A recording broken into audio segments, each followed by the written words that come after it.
Hello everyone, welcome back to Speak English with Joe. Today, we are diving into an essential topic in English grammar, direct and indirect speech.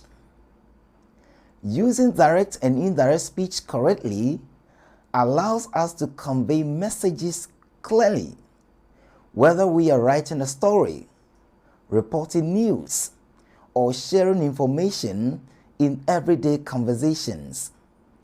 It helps maintain the original meaning while adjusting perspective. You will learn when to use direct and indirect speech, rules for using them, with practical examples to make it all clear.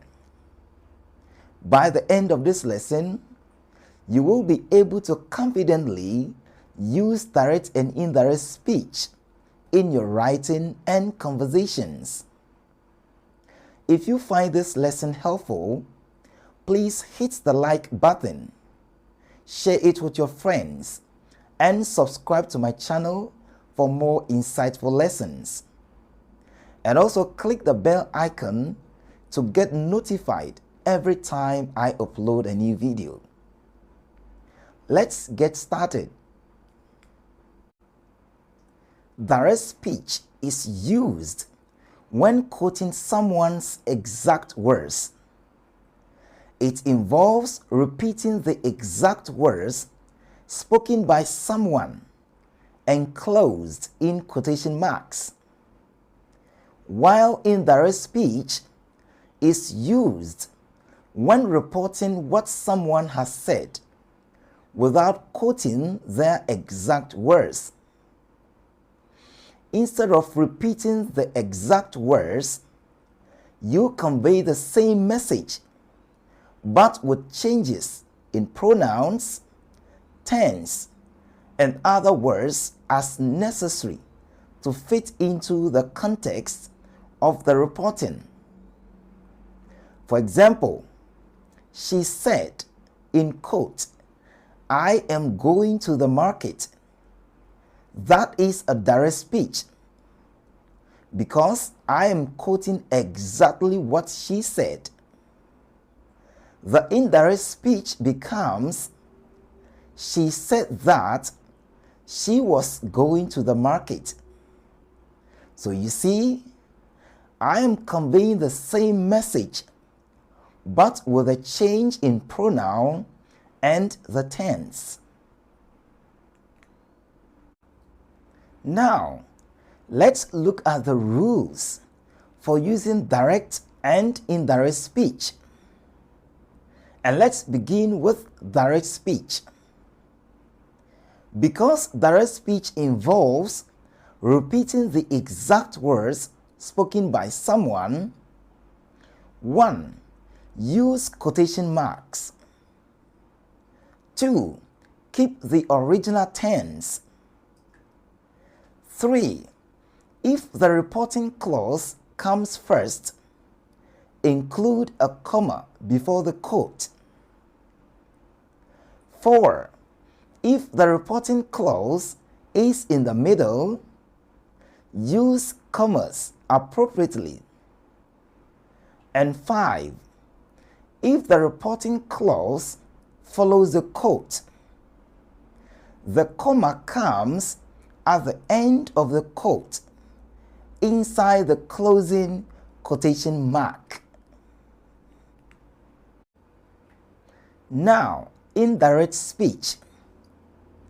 Because indirect speech involves reporting what someone has said without quoting their exact words, 1.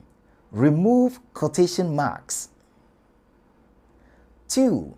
Adjust pronouns and time expressions. And 3. Change the tense of the verbs. For example, present simple changes to past simple. Present continuous to past continuous. Present perfect to past perfect. Past simple to past perfect. past continuous to past perfect continuous, and future simple to future in the past.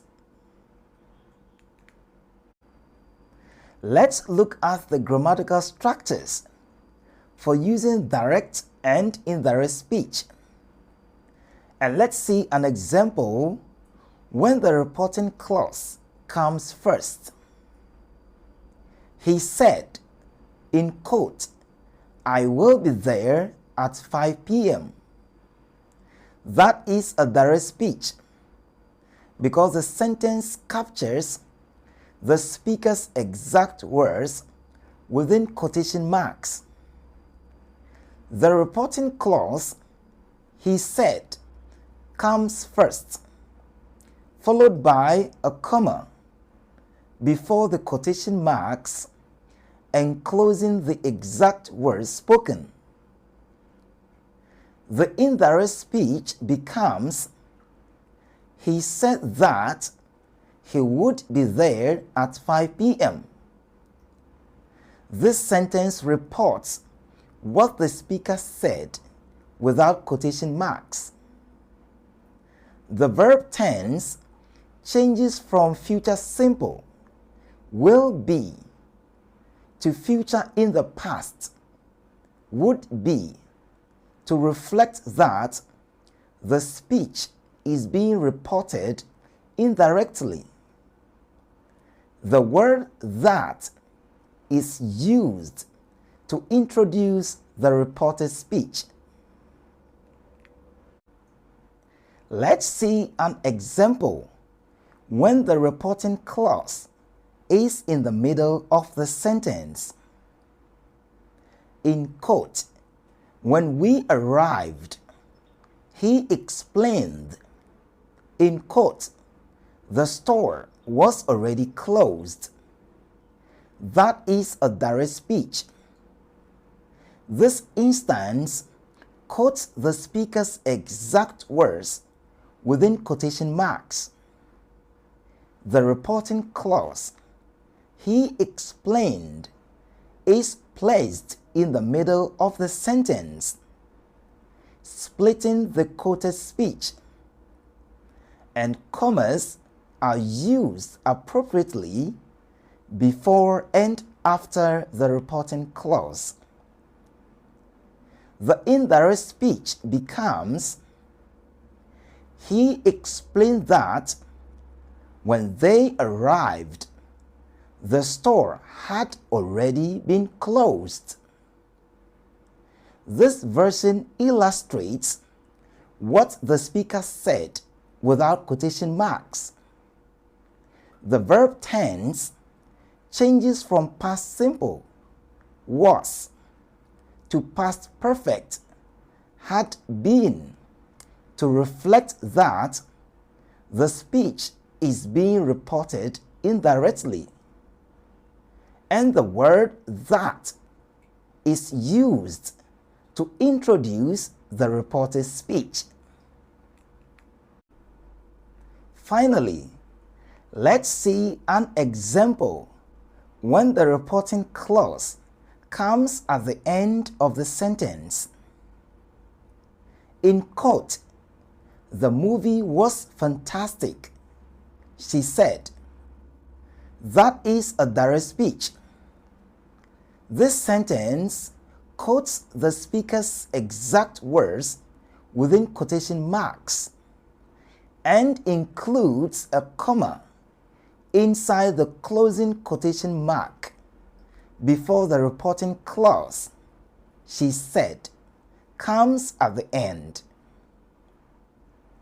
The indirect speech becomes, she said that the movie had been fantastic. This sentence conveys what the speaker said without quotation marks. The verb tense changes from past simple, was, to past perfect, had been, to reflect that the speech is being reported indirectly, and the word that is used to introduce the reporter's speech. Now that you know direct and indirect speech, let's test your knowledge with this quick quiz.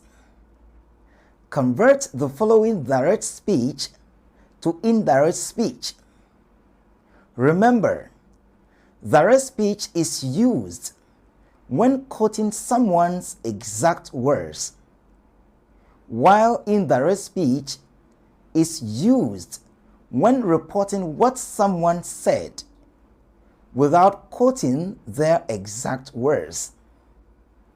Give it a try and leave your answers in the comment section.